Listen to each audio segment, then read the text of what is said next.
সুপ্রিয় সুধী, শুভেচ্ছা সহ আমন্ত্রণ সবাইকে। কিংবদন্তি ব্যান্ড তারকা আয়ুব বাচ্চুর মৃত্যুবার্ষিকী স্মরণে আমাদের আজকের আয়োজন। সঙ্গে আছে প্রাক্তন bass guitarist Mohammad Ali Souls band. আসসালামু আলাইকুম, কেমন আছেন? ওয়ালাইকুম আসসালাম, ধন্যবাদ আপনাকে এবং যারা দেখছেন তাদেরকেও আমার শুভেচ্ছা জানাচ্ছি। সে একজন মহানায়ক, এটা তো সত্যি কথা, এবং এই উপমহাদেশের বেস্ট গিটারিস্টের মধ্যে নম্বর ওয়ানে আমি স্থান দিতে চাই। আমি যখন তাকে প্রথম দেখি, তো তাকে প্রথম যখন দেখি আমি, ওর বাসা ছিল আমার থেকে ওয়াকিং ডিস্টেন্স। তো ছোটোবেলায় আমি একটা কথা বলি, আমাদের কোনো খেলাধুলা ছিল না, আউটডোর গেমস কোনো কিছু ছিল না, আমরা ছোটবেলা থেকে মিউজিক নিয়ে ঘাটাঘাটি করি। তো এই যে আপনার এই যে সোলসে আসা, এই যে কিংবদন্তি যে আয়ুব বাচ্চু, উনি সব আপনাকে একসাথেই না, এখানে একটা বিষয় আছে। ও যে ব্যান্ডে ছিল আমি সেই ব্যান্ডে নাই, মানে প্রথম থেকে আমরা স্পাইডার নামক একটা ব্যান্ডে ছিলাম।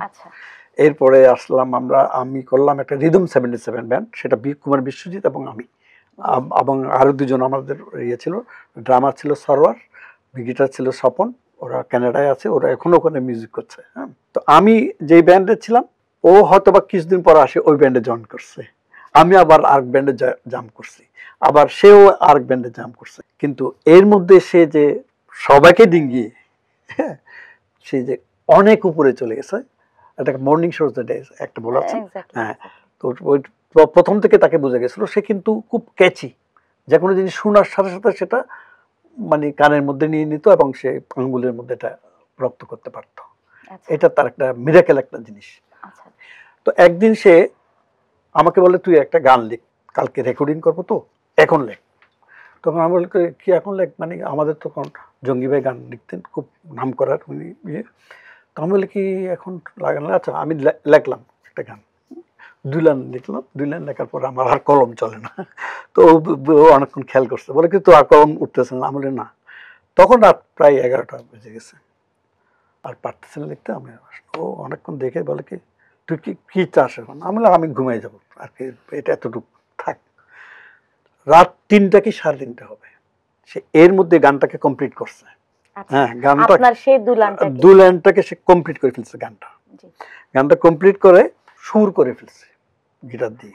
আমি তো দিব্যি ঘুম, হ্যাঁ, ঘুমাচ্ছি রাত ভর। তাহলে সে কাজ করছে, সেকেন্ডের জন্য সে ঘুমায় নাই, সে পুরো সুর করে। হঠাৎ আমাকে ধাক্কা, আমি তো তখন কি হলো বলে, কি তোর গান কমপ্লিট করছি? আমি বলি, ঠিক আছে, লিখে ফেলছ দেখি। আমি দেখলাম, মানে ভেরি গুড, আমার তো এত সুন্দরভাবে সে লিখছে, এত দক্ষতার সাথে সে লিখছে, মানে বলার মতো না। তা আমি অ্যাপ্রিসিয়েট করলাম তাকে। তারপর সে কি বললো, বলে শুধু সেটা নয়, শুন, গানটা সুর করে ফেলছে, এখন মিউজিক কি হবে, অ্যারেঞ্জমেন্ট কি হবে, আমাকে এগুলো ব্যাখ্যা করতে। কোন গানটা সেটা? সেটা হলো ফেরারি, মানে না কোনো বাধা, এই গানটা। তখন আমাকে বলে, এটা কি, এটা কার নাম যাবে? আমি অবশ্যই বাচ্চার নাম যাবে। আমি তো মুখটা একটু 2 লাইন পরে আমি তো সারেন্ডার। এই রাতের মধ্যে সুর করা, রাতের মধ্যে লিখাই ফেলা, এটা কিন্তু বিশাল একটা বিষয়। যেহেতু আপনার ছোটবেলাকার বন্ধু, আপনাদের জীবনে অনেক আবেগময় স্মৃতি, অনেক গল্প, অনেক হাসি কান্না একসাথে, তো ছোটবেলার এমন কোনো কথা আছে যেটা দুষ্ট, আমরা একজন দুষ্ট আয়ুব বাচ্চুর কোনো গল্প পাবো কিনা? সেটা দুষ্টামিটা বেশিরভাগ আমি করতাম ওর সাথে, সেটা এই জন্য বলি। ও একটু ওই ফকির দরবেশ, হ্যাঁ, বিভিন্ন ওই আমার সমাজার এগুলো ভক্ত ছিল ছোটবেলা থেকে। মানে খালি গায়ে একটা ফকির, লম্বা চুল, লোহার শিক নিয়ে আমাদের এই করে ধরছে আমাদেরকে দুজনকে, দাঁড়া, আমরা দাঁড়ালাম। তো বাচ্চা তো ভয় পেয়ে গেল, সে মানে পারলে নেমে কিভাবে সালাম করবে এরকম ব্যাপার। আমি তো একটু দুষ্ট ছিলাম, দে আমাকে বলতেছে, আমাদেরকে মানে কিছু দে, এরকম করে হাত দেখাচ্ছে। আমরা তুই দে করে দিলাম ওকে এমন জোরে, হ্যাঁ, ওই বেটা ও তো কল্পনা করতে পারে নাই, হ্যাঁ, ঘুরে পেছন দিকে দে দৌড়, সাথে সাথে বাচ্চা নেমে ওকে দৌড়।